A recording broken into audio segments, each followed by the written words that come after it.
مع الموسيقى مباشرة باش ما يكونش داك الاختلاف. صافي سير نتوما تمشيو مع الناس.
الشعب المغربي قاطبة من طنجة إلى القويرة، يعني هذه الذكريات الوطنية راه كيحتفل بها المغرب كامل.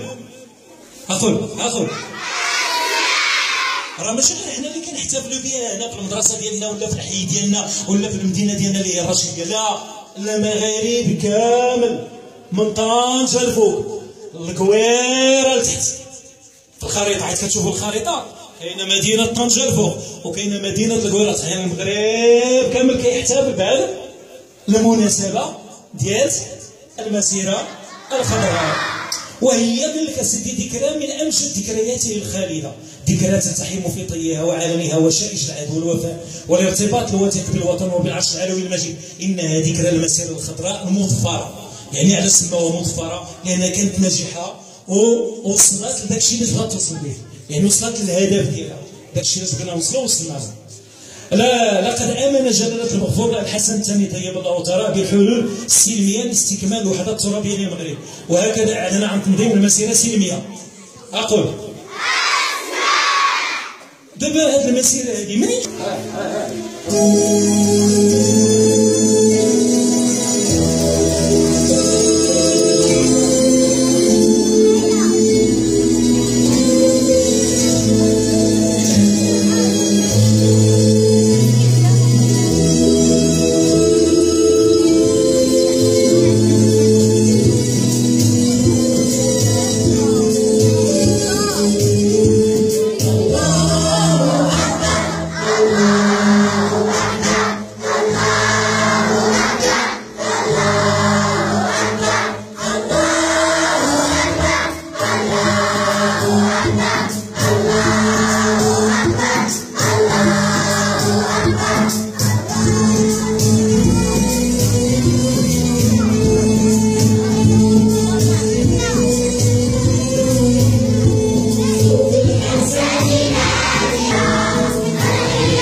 وصدق نيتي